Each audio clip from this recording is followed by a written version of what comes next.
He bought an abandoned ranch for just $10, but the night he opened the barn door, something inside was still breathing. The locals called it cursed land, but to Jacob Rowe, it was a place to disappear. Until he found a scarred red horse standing in the dark, waiting, watching, and about to change everything he thought he knew about survival, loyalty, and second chances. The road to Dry Creek wound through a country that looked as if God had forgotten it.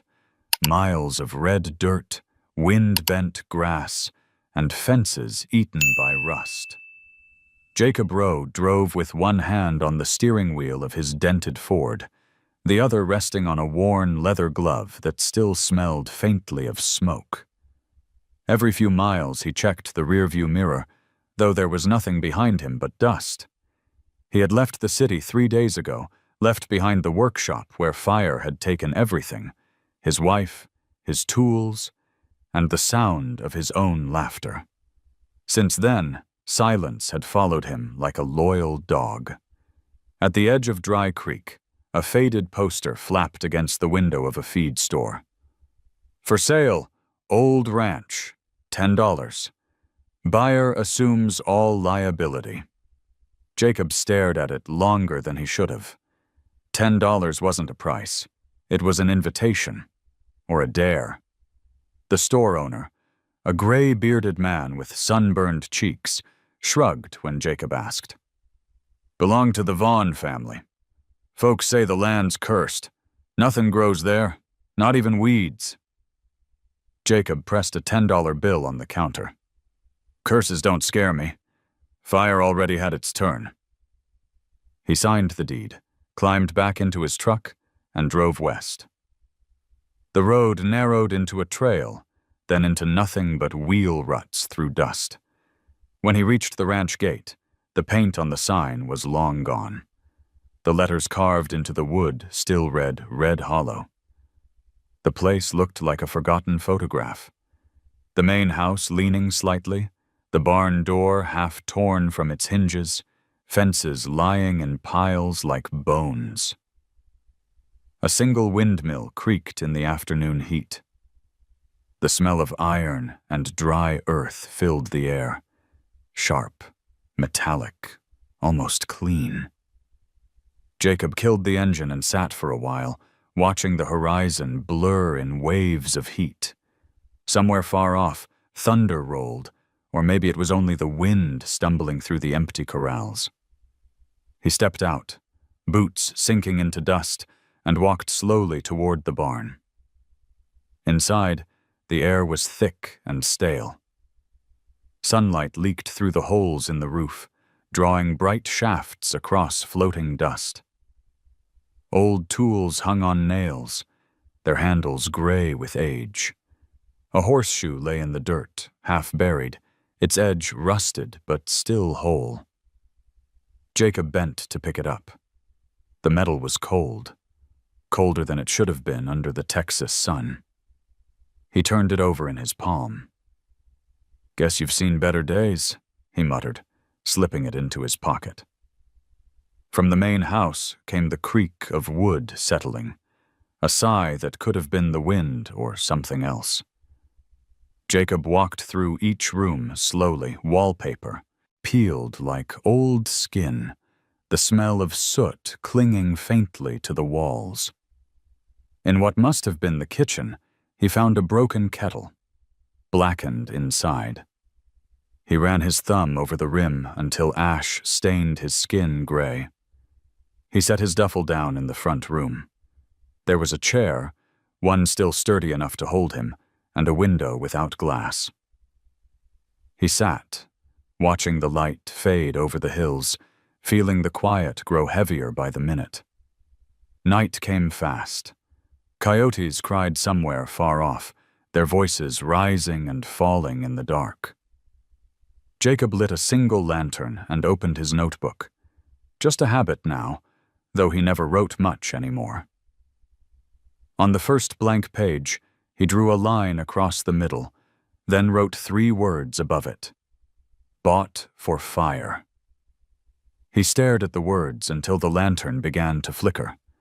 Then he closed the book, blew out the flame, and lay back on the dusty floor. Sometime before dawn, a sound woke him. A dull thud, like something heavy shifting its weight.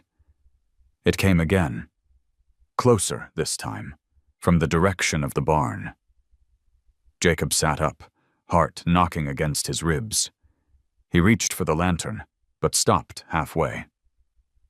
The noise came once more, a deep, rhythmic breathing, followed by the scrape of metal against wood. It wasn't the wind.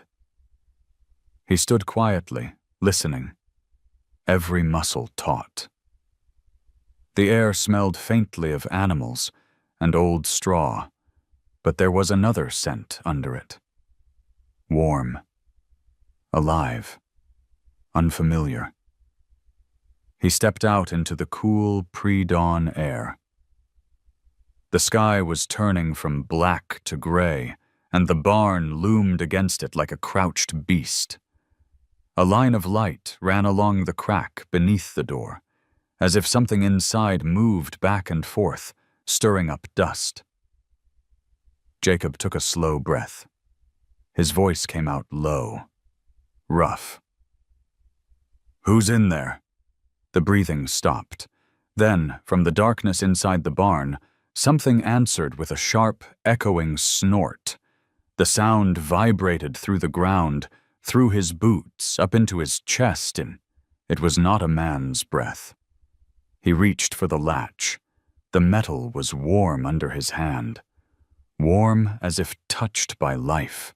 He hesitated, feeling the faint tremor in the air, like heat before lightning.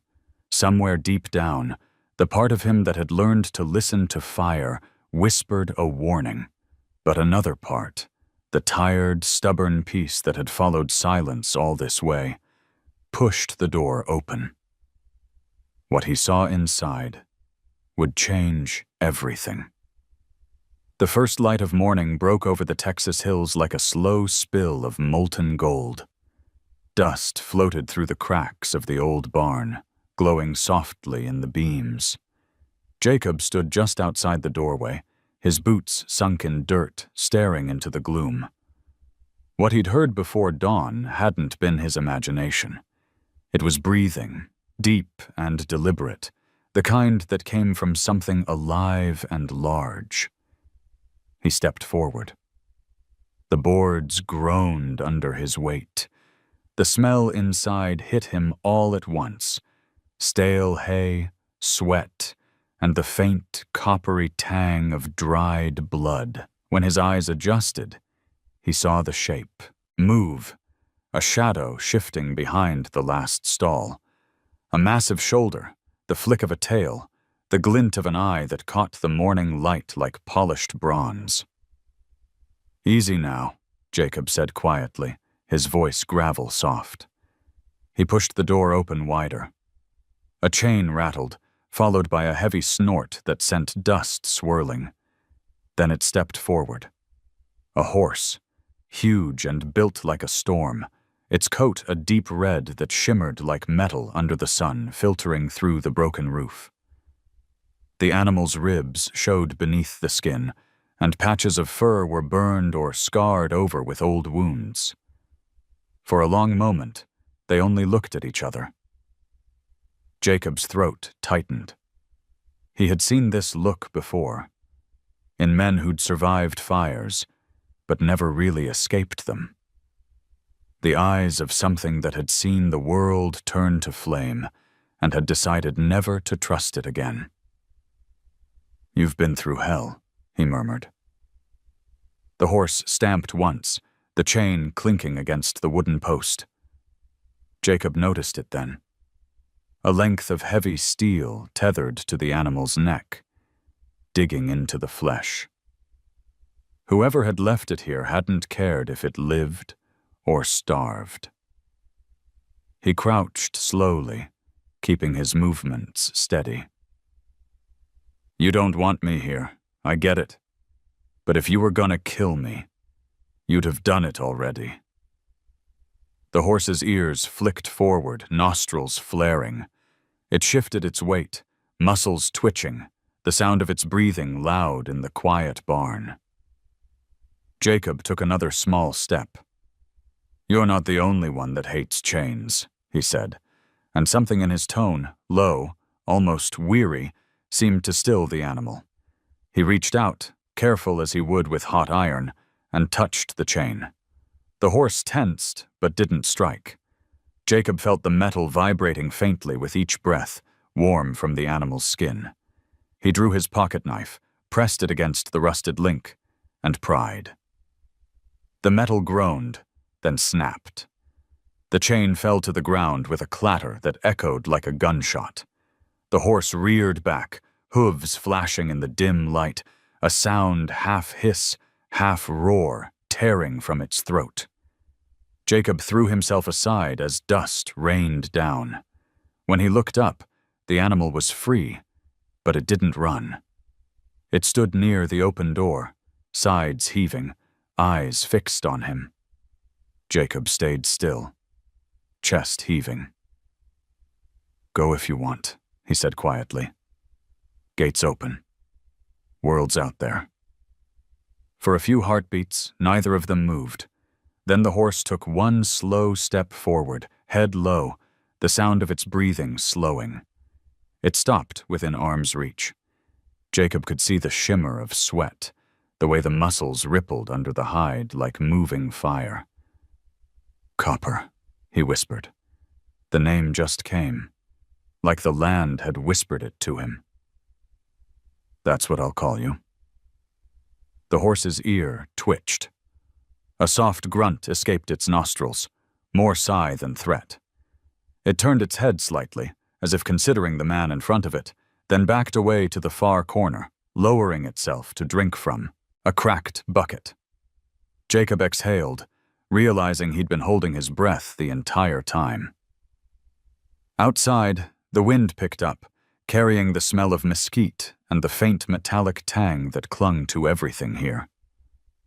Jacob leaned against the doorframe, watching Copper drink. The sun caught the horse's coat, igniting it into shades of red and gold. For an instant, the animal looked unreal, half creature, half fire.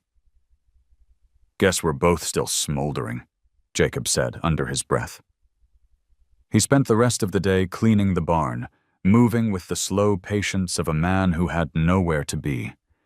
Each clang of metal, each sweep of dust, echoed through the rafters like memory. He found old tack, a broken saddle, a dented bucket that still held water from the last rain months ago. As evening settled, Copper stood near the doorway, watching him without coming closer. When Jacob poured fresh water into a trough, the horse stepped forward just enough to drink, its reflection trembling in the ripples. The sight pulled something loose inside Jacob, something he thought the fire had burned away for good. When night fell, he sat outside the barn, back against the wall, the stars spilling across the sky like sparks from a forge. The air smelled faintly of smoke and horse sweat, but it wasn't unpleasant. Somewhere in the darkness, Copper moved, hooves shifting in the straw. Jacob closed his eyes, the sound oddly comforting, like a heartbeat that wasn't his own. Before sleep took him, he said softly into the night, "We'll figure it out, you and me, one scar at a time." Inside the barn, Copper answered with a quiet rumble, not quite a neigh, not quite a sigh. It was enough. Jacob smiled in the dark. For the first time in years, he didn't dream of fire. The next morning broke hot and dry, the kind of heat that sat heavy on the shoulders and filled the lungs with dust.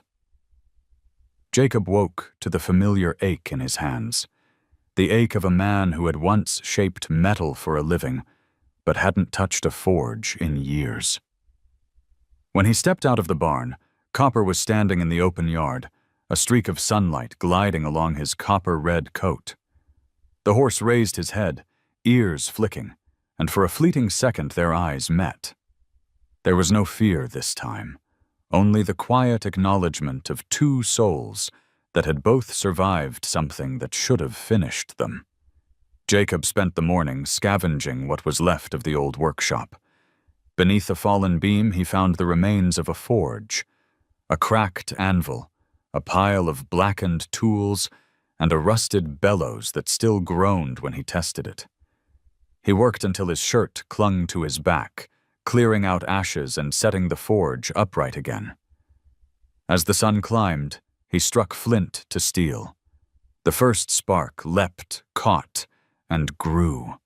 A thin line of smoke rose into the air, and with it came the smell of burnt coal, a smell he had once loved, one that had cost him everything.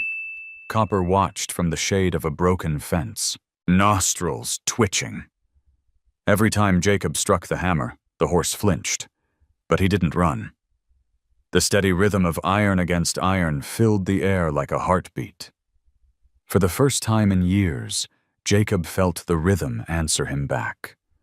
When the forge was ready, he heated a piece of scrap metal until it glowed orange, then shaped it slowly, letting his body remember the old dance, the lift, the strike, the breath in between. It was strange, the peace that came with it. The fire that had once destroyed his life now moved under his control again. It hissed, alive but obedient. He looked up to see Copper closer than before, just outside the circle of light. The horse's eyes reflected the fire, turning dark gold. Jacob lowered the hammer. "You like the sound?" he asked. The question floated into the air, unanswered, but not ignored. Copper exhaled through his nose, a sound like a soft gust of wind. By late afternoon, Jacob was filthy and sweat-soaked. He leaned against the anvil, drinking from a canteen. When he looked toward the barn, Copper had moved nearer, his head lowered. There was a length of chain still hanging around the horse's neck, the one Jacob hadn't been able to cut through yesterday. The metal rubbed against an old wound. Jacob set the canteen down and walked over slowly, his steps deliberate, palms open. "It's time to get that off you," he said. His voice was low, almost hoarse.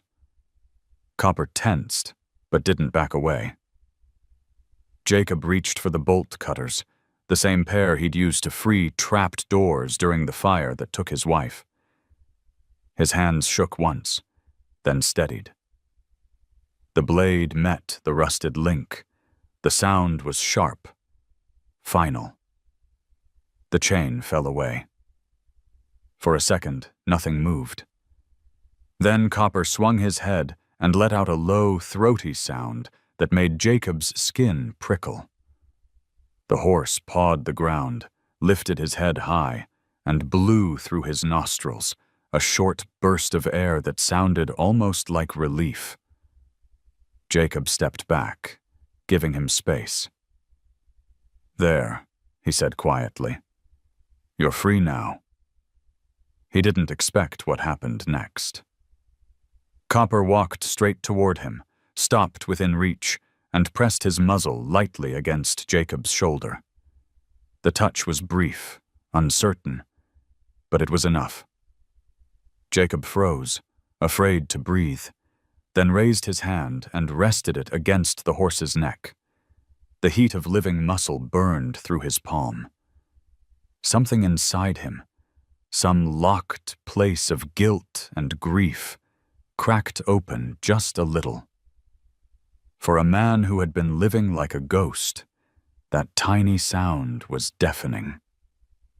When the sun dipped low, Jacob sat beside the forge while the last coals smoldered. Copper grazed nearby, occasionally lifting his head to watch. The light caught the horse's coat and made it shimmer like a river of fire. Jacob stared at it, thinking how strange it was that fire could take and give life at the same time. One kind of flame destroying, another quietly remaking.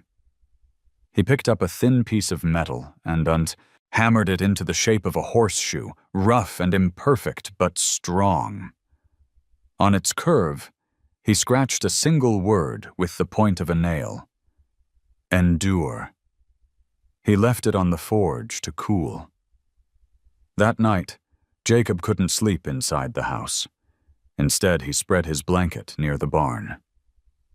The night was alive with cricket song and the steady breathing of the horse nearby. A sliver of moonlight fell across Copper's back, turning the red coat into something molten again. Jacob spoke softly into the dark. Guess we both needed a place that didn't ask questions. Copper shifted, the faint clink of the water bucket breaking the silence. Then came a sound, a low rumble deep in his chest, not quite a whinny. It rolled through the quiet like distant thunder. Jacob smiled to himself. That's answer enough.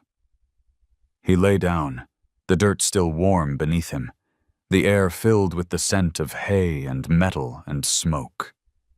Somewhere between wake and sleep, he thought he heard the soft ring of the horseshoe cooling on the forge, like a heartbeat echoing in the night. For the first time since the fire, Jacob felt the world settle around him. Not safe, not healed, but alive. And in that fragile stillness, something like hope began to breathe again. The Texas sun burned white over Red Hollow Ranch, hard enough to bleach the color out of the hills. Jacob wiped the sweat from his brow and leaned on the fence post he was trying to mend. Each swing of the hammer rang sharp across the valley, breaking the long, heavy silence that lived here. Copper grazed in the near pasture, tail swishing lazily, every muscle shifting under the gleam of his copper-red coat. The animal had changed. He moved with less fear now, less of the wild trembling that used to haunt him. But when the wind turned from the south, carrying the scent of smoke from far towns, his head would still jerk up, eyes wide, like the memory of fire had teeth. Jacob noticed it too. The smell stirred ghosts in his own chest. He poured water over the post to cool it, then sat back on his heels, letting the hammer drop into the dirt. You and me, he said, half to Copper, half to the sky. We live on burned ground. He meant it as a kind of joke, but it didn't sound like one. That afternoon, while cleaning the small office at the ranch house, Jacob found a drawer he hadn't opened before. Inside were papers yellowed with time, the ink faded but still legible. Property deeds, sale receipts, breeding logs, and then, under a stack of brittle envelopes, a photograph. It was an old black and white image of the barn before it fell apart, and in front of it stood a man in a wide-brimmed hat, holding a horse with a coat dark as smoke. The caption scribbled underneath read, Amos Vaughn, Red Hollow, 1912. Jacob frowned. He had heard the name before from the store owner in town. Vaughn, the man who'd owned this place before him. People whispered that he'd gone mad, that he'd set fire to his own stables during a drought and perished in the flames. The photograph made Jacob's skin crawl. He flipped it over. On the back was a single line, written in a shaky hand. The land remembers screams. The phrase dug into him, a splinter under the skin. He looked through more papers, finding old reports of accidents, unexplained fires, horses gone missing. Each page carried a faint smudge of ash, as if touched by burnt fingers. He stepped outside and looked across the ranch. The land stretched wide and lonely, beautiful in the way deserts can be beautiful. Harsh, unyielding, but honest.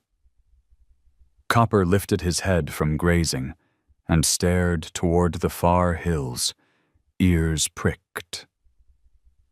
"Something you see?" Jacob asked softly.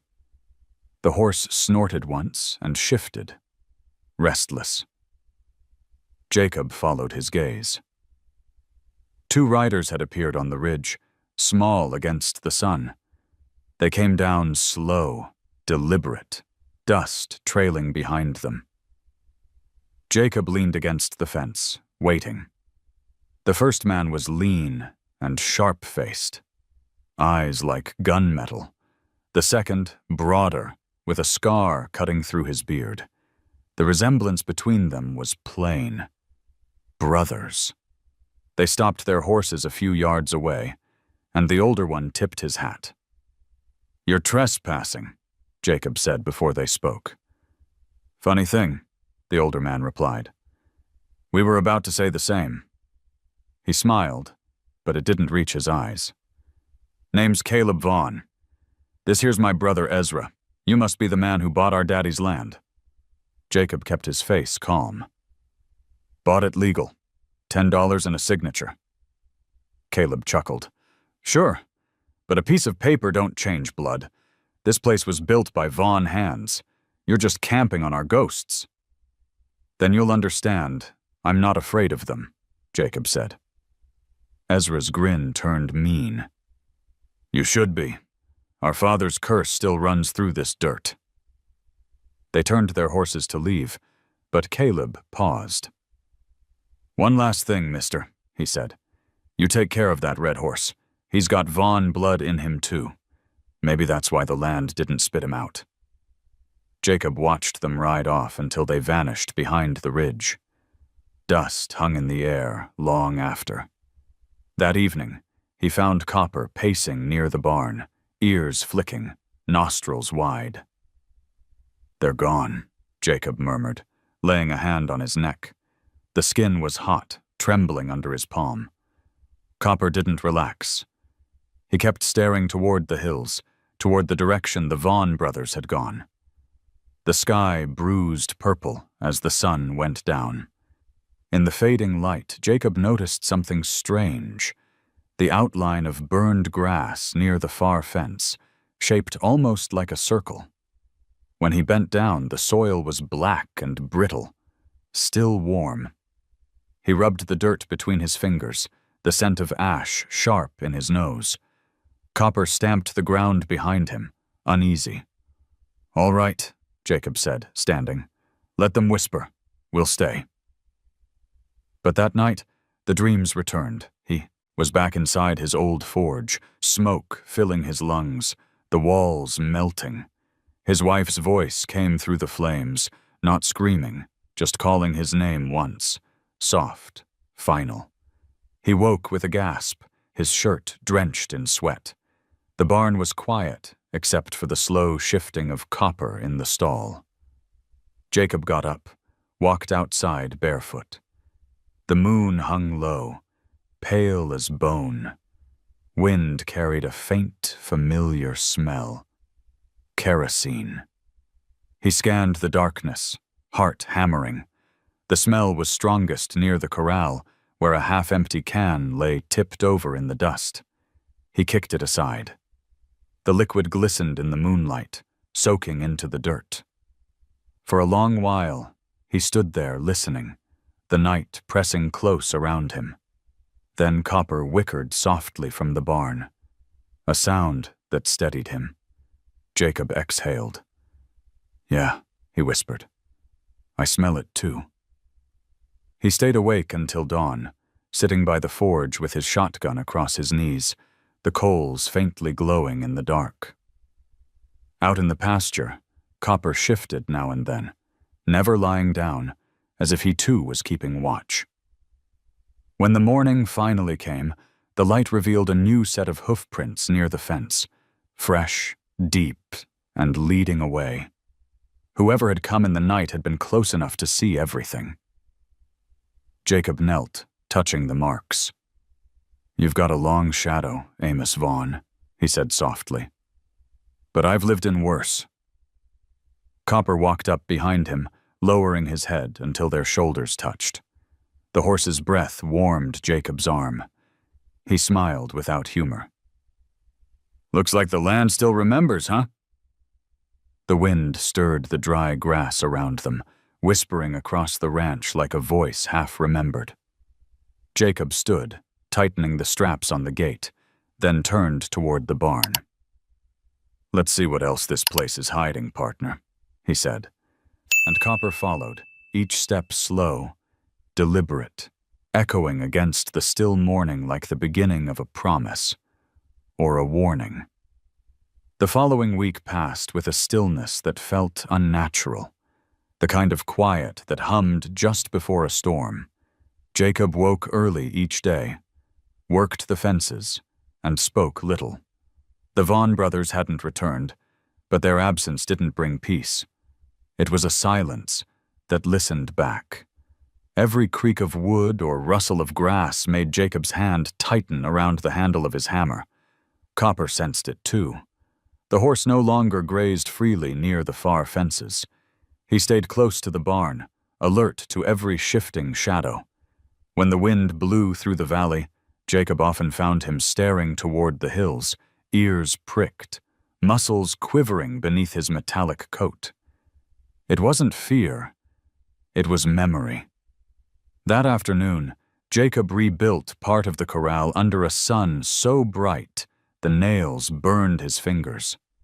Each strike of the hammer echoed across the land like a warning shot. He paused to drink, eyes scanning the empty fields. The heat shimmered above the dirt, and for a moment he thought he saw movement. A figure, watching from the ridge. But when he blinked, there was nothing. Only dust and distance. He wiped his face with his sleeve and laughed quietly at himself. "You're getting jumpy, old man." Later, in the workshop, he lit the forge for the first time since that night of the strange smell. The coals took their time catching, but once they did, the flames licked at the air like something hungry. He began shaping hinges for the barn door, losing himself in the rhythm of hammer and anvil.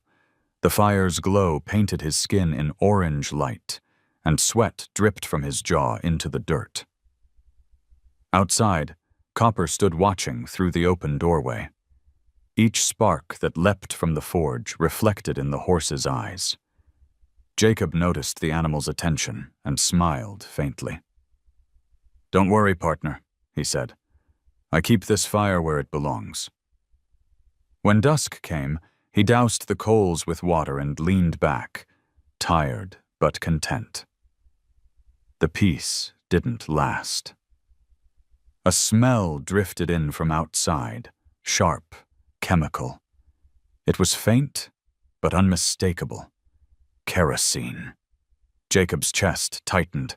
He grabbed the lantern and stepped out into the cooling night. The air was heavy and still. He followed the scent to the far side of the corral. The dirt there was damp, dark patches spreading around a bale of hay. He crouched and touched it. His fingers came up slick, glinting in the lantern light. He didn't hear the sound at first, the soft crunch of boots somewhere in the dark. He turned, eyes narrowing. Nothing but shadows. The wind stirred the grass, carrying the faint echo of laughter. Low, mocking, far away. Jacob straightened slowly. Lantern raised high. "You want something?" he called out. His voice traveled far, bouncing off the hills. No answer came. Just the night pressing in, heavy as iron.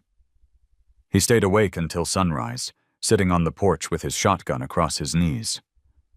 Copper remained near the barn the entire time, sometimes pacing, sometimes standing still as stone. When morning broke, the horse's mane was dusted gray from the long vigil.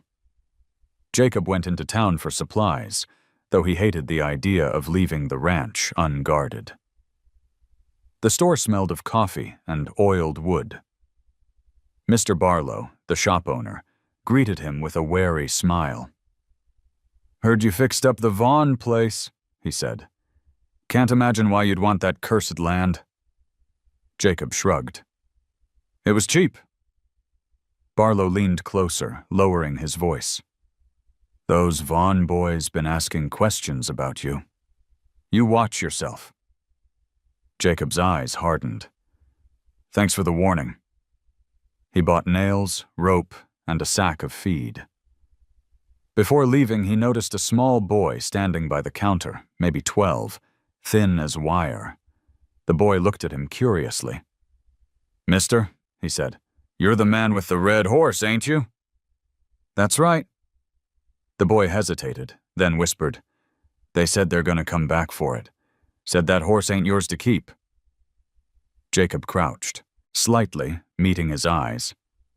Who told you that? The boy looked toward the door, fear flickering across his face. The Vaughns. Don't tell him I said. I won't. Jacob handed him a nickel and nodded toward the candy jars. Buy yourself something sweet, kid. On the drive back, the sky turned the color of molten copper. The wind had picked up, dry and electric. Dust spiraled behind the truck like smoke. By the time he reached the ranch, the horizon was bruised with twilight.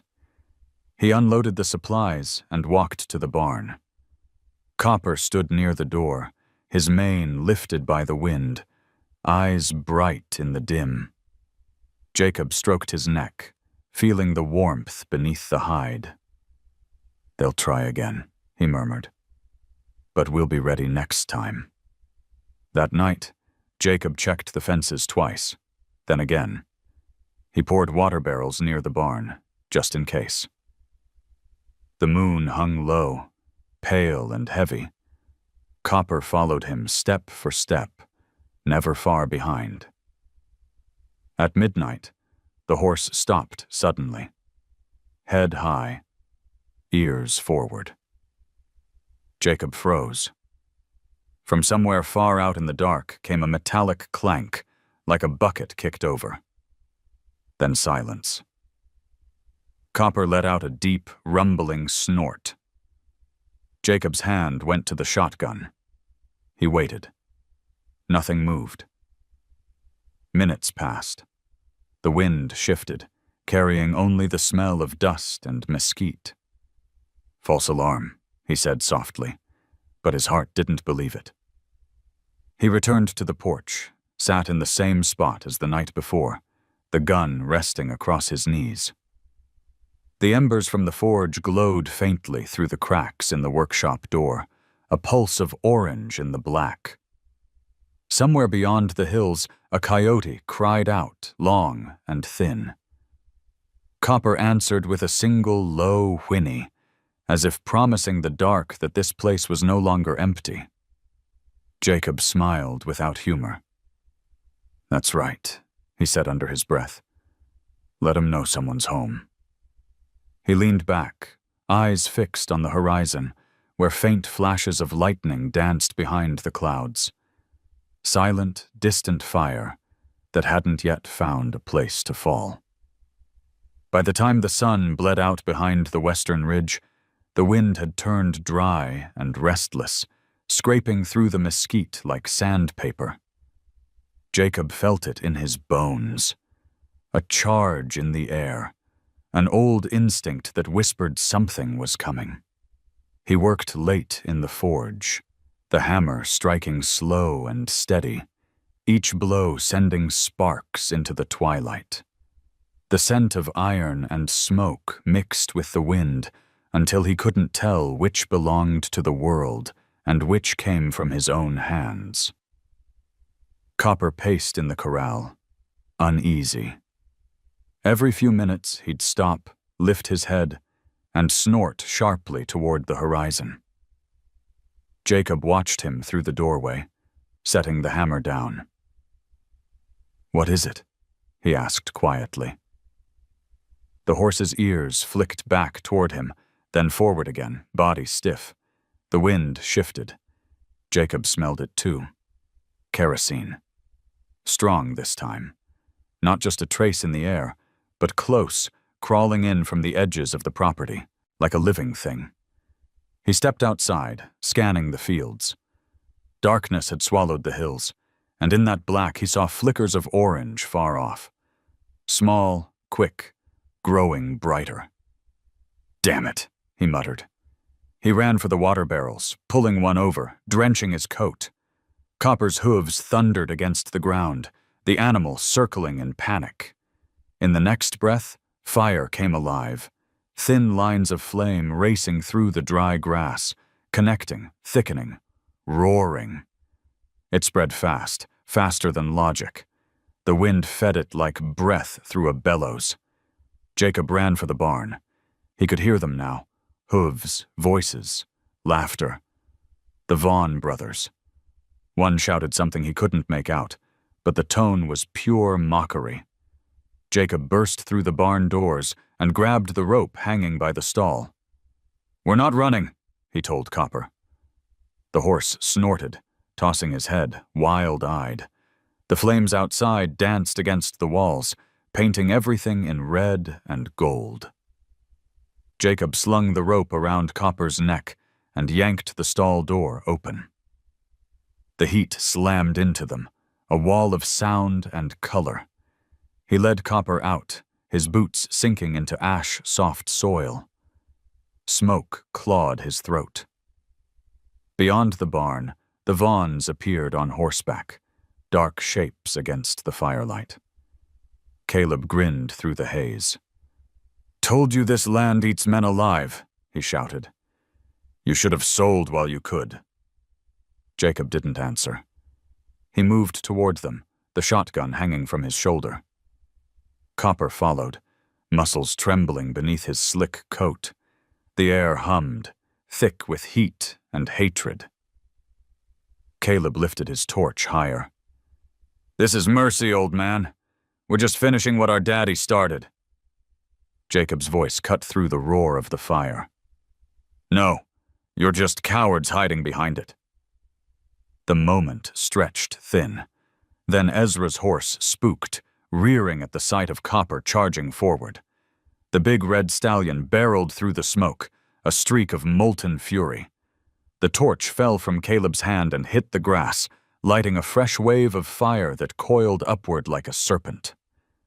Jacob dropped to his knees beside the water barrels, filling buckets and hurling them at the barn wall. The steam hissed, thick and blinding. Copper whirled, hooves striking sparks as he herded the other horses out through a gap in the fence. One by one, they escaped into the open night. The Vaughn brothers cursed, shouting over the chaos. A gun went off. A flash, a crack, the bullet grazing Jacob's shoulder. He barely flinched. The pain was distant, drowned by adrenaline. He turned and fired once into the air, the sound booming like thunder. The Vaughn's horses bolted. Caleb tried to hold his mount, but the animal spun, and he fell hard into the dirt. Ezra caught his brother's reins and hauled him up, both of them fleeing into the smoke. The flames devoured the lower fence line, spreading toward the barn again. Jacob stumbled forward, dragging a soaked blanket from the trough and slapping it against the burning boards. The fire hissed and spat, but didn't die. Copper appeared beside him, nudging his shoulder, forcing him backward. "Go!" Jacob shouted. The horse didn't move. Then a beam overhead cracked, splitting in two. It fell, striking the ground inches from Copper's legs. The impact sent sparks flying in all directions. Copper reared, hooves cutting through the air. Jacob lunged forward, throwing himself against the horse's side, pushing him toward the open gate. "Run!" Instead, Copper turned, teeth bared against the fire, and shoved Jacob away. The horse charged straight into the collapsing barn, vanished inside the storm of light and smoke. Jacob screamed after him, his voice breaking. "Copper!" The roof caved, sparks erupting skyward. Jacob staggered back, blinded by heat, choking on ash. He fought his way around the side, eyes stinging, lungs burning. Inside the blaze, something moved, massive, defiant. Copper burst through the flames, mane ablaze like a crown, his body slick with sweat and soot. He carried a beam hooked in his teeth, dragging it aside to clear the exit for the remaining animals trapped within. Jacob could only watch, awe and terror tangled in his chest. Copper turned back one last time toward the fire, snorting hard, before finally stumbling into the open air, smoke rising from his back. Jacob ran to him, throwing the wet blanket over his shoulders, beating out the embers. The smell of burnt hair and scorched wood filled the air. Rain began. Not much, just enough to hiss when it touched the flames. Jacob tilted his head to the sky, half in disbelief. The downpour thickened, turning ash into mud. The fire fought back, sputtered, then finally died, leaving the land black and steaming. Jacob dropped to his knees beside Copper, who stood trembling but alive. He pressed his forehead to the horse's neck, his breath shuddering. "You stupid, brave bastard," he whispered. "You saved them all." Copper's chest rose and fell, each breath ragged but strong. The rain washed their soot-streaked faces clean, and for a moment there was nothing but the sound of water and the faint hiss of dying embers. When the last flame flickered out, Jacob looked around. The barn was gone. The fence line was gone. But they were still there, man and horse, standing on land that had tried to erase them. He leaned close, his voice almost lost in the rain. "It's over," he said. "Let it be over." Copper lowered his head, pressing against Jacob's shoulder as if to answer. Together, they stood amid the wreckage while the sky opened wide above them, pouring its mercy on Red Hollow Ranch. The storm passed in the small hours before dawn, leaving behind a silence that felt heavier than the fire itself. The world smelled of wet earth and smoke. Jacob woke, slumped against the fence post, half covered in mud, the rainwater cold against his burned skin. The sky above him was a pale, gray wash, thin sunlight breaking through the clouds like a promise that wasn't sure it could keep. The barn was nothing but a ribcage of black timbers jutting up from the ground. Steam rose from the soaked remains, curling into the morning air. Jacob pushed himself upright, every joint protesting.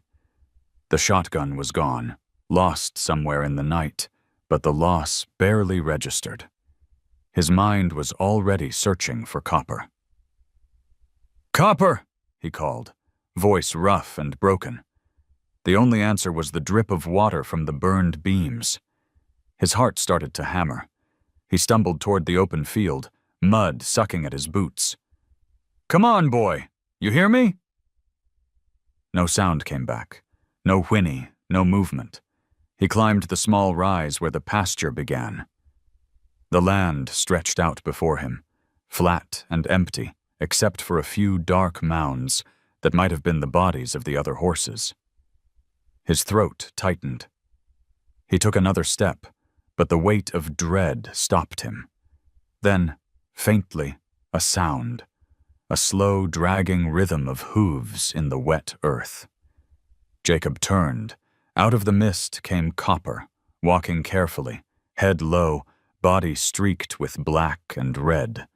His mane was singed, the skin across his shoulders blistered where the flames had caught him. Steam rose off him like breath from a furnace. Jacob ran the last few yards and dropped to his knees in front of the horse. "Jesus, you made it!" His hands found Copper's neck, the skin hot and trembling under the layer of ash. The horse leaned into him, resting his weight there, as if to say he was too tired to stand alone. "You stupid, stubborn miracle," Jacob whispered. He pressed his forehead against Copper's jaw, the smell of burned hair and rain mixing in his nose. His fingers came away black, but he didn't care. For a long while, neither of them moved. The wind shifted, cool and damp, carrying with it the first faint scent of grass beneath the soot. The land was already trying to breathe again.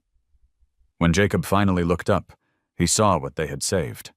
The other horses had escaped through the broken fence line. They grazed at the far edge of the property, alive but skittish, tails flicking nervously.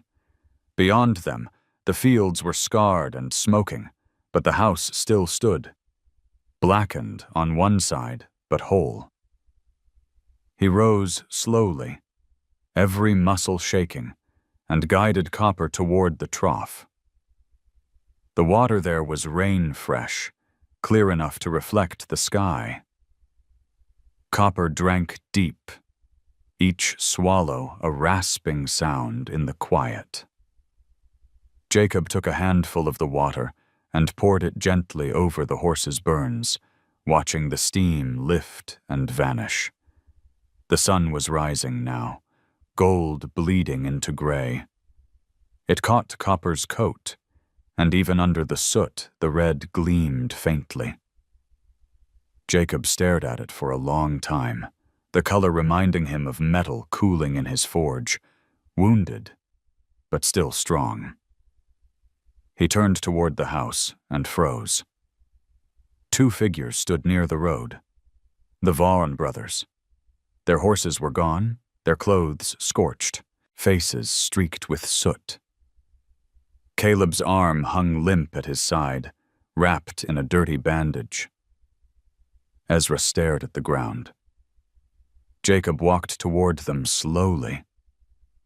The mud clung to his boots, each step deliberate. He stopped a few feet away. None of them spoke. Finally, Caleb lifted his head. "We didn't mean for it to get that far," he said, his voice raw. Jacob said nothing.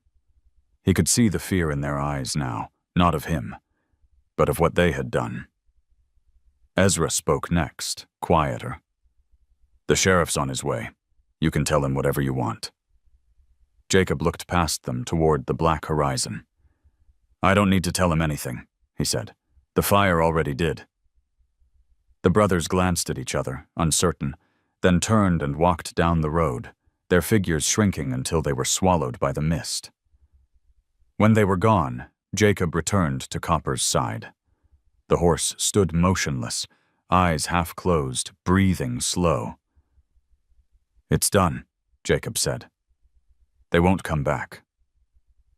He looked around the ranch, charred, broken, silent, and for the first time, he didn't see ruin. He saw what could be rebuilt. All day he worked in quiet rhythm, clearing debris, pulling down what remained of the barn walls. Copper followed him from place to place, limping but determined, refusing to rest. Jacob talked to him while he worked, voice steady, as if the sound itself could keep them both from remembering the night before. As the sun sank, a gentle wind swept across the fields, carrying the scent of rain-soaked soil and the faint sweetness of clover. Jacob sat on the porch steps, watching the light fade. Copper stood beside him, his body casting a long shadow that stretched over the wet earth. Jacob reached up, touched the horse's shoulder gently where the skin was still raw. "You've got your scars," he said. "I've got mine. Maybe that's how we fit in this world now." Copper turned his head slightly, the movement slow and deliberate, and pressed his nose against Jacob's temple. It wasn't affection exactly. It was recognition. They were both what fire left behind. In the distance, thunder rolled, not sharp like last night's chaos, but low and far away, a reminder that storms didn't always destroy. Sometimes they just cleaned the air. Jacob leaned back, letting the sound settle in his chest. He could see the reflection of the setting sun in Copper's eyes, a faint flicker of gold and red. It looked like a flame that refused to die, a small, stubborn light that would keep burning no matter how dark the night had been. "Come morning," Jacob said softly. "We start again." The horse exhaled, long and even, his breath mingling with the cool evening wind. Together they stood there as night drew over Red Hollow Ranch, two survivors surrounded by ash, waiting for the green to return. Morning came soft and gold, spreading over Red Hollow Ranch like a quiet apology. The fire had stripped the land bare, leaving behind awe, patchwork of ash and wet earth. But the air was clear, washed clean by rain. Jacob stood at the edge of the pasture, hands resting on the fence that was now half charred, watching the thin threads of smoke drift up and vanish into the pale sky. Beside him, Copper grazed slowly, his movements careful but steady, the burn marks along his shoulders healing into dark scars that gleamed when the sun caught them. The silence felt different now, no longer the silence of loss, but of beginning. Even the wind seemed gentler, as if the land itself had decided to stop fighting.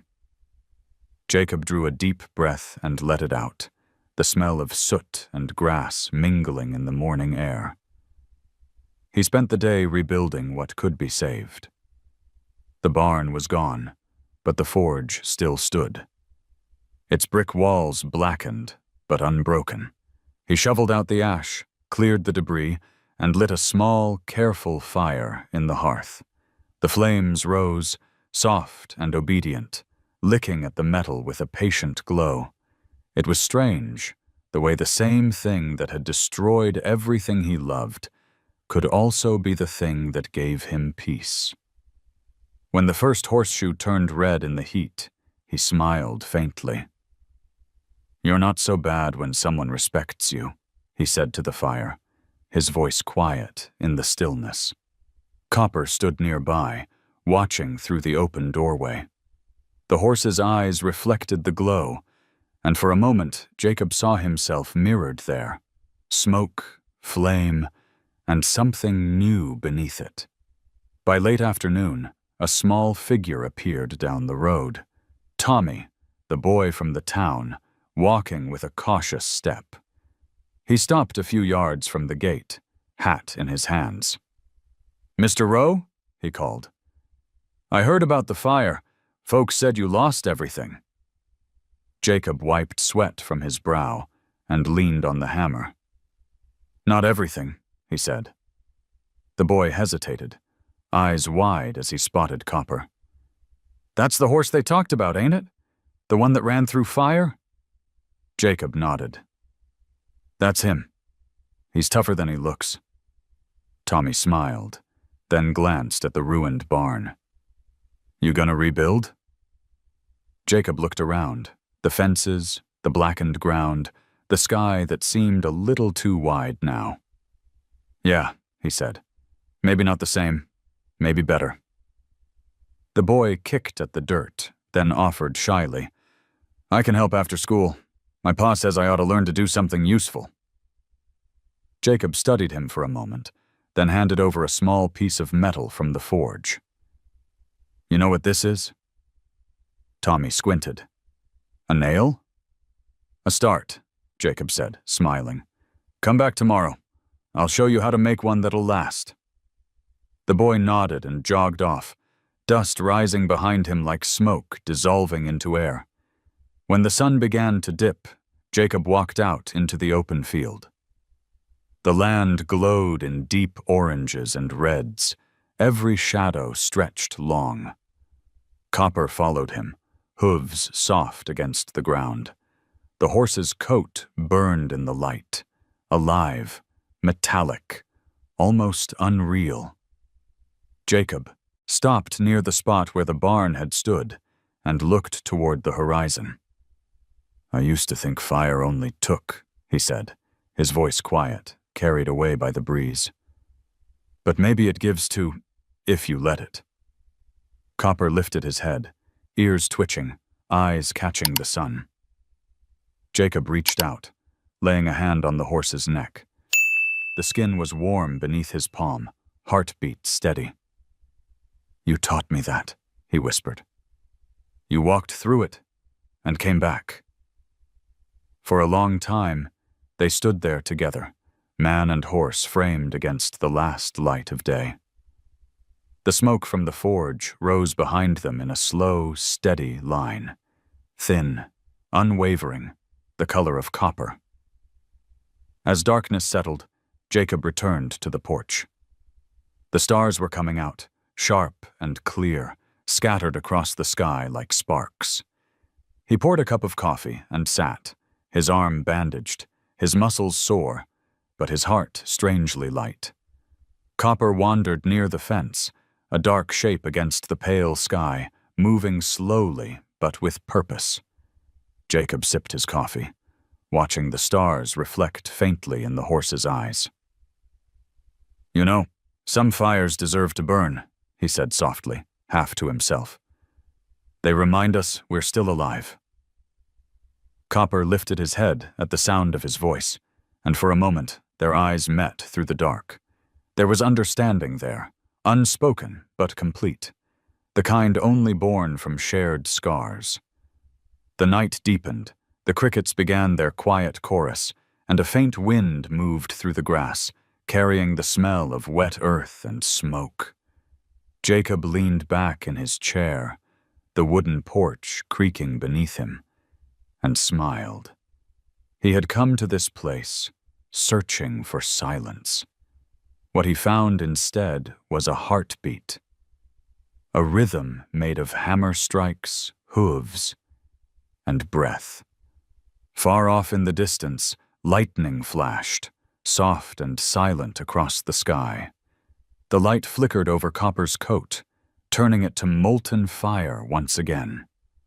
And there, on the ashes of everything that had been lost, two survivors kept watch, one man, one horse, each the reflection of the other's endurance. Jacob whispered one last thought into the night. Maybe this was never about the fire at all. Maybe it was about learning to stay. The wind stirred, carrying the scent of rain and metal, and somewhere beyond the hills, thunder rolled, low, steady, alive. If this story touched your heart, tell me what you felt in the comments below. Have you ever known an animal that changed your life in a quiet way? I'd love to hear your story. Don't forget to like, subscribe, and stay with us for the next tale of courage, kindness, and second chances.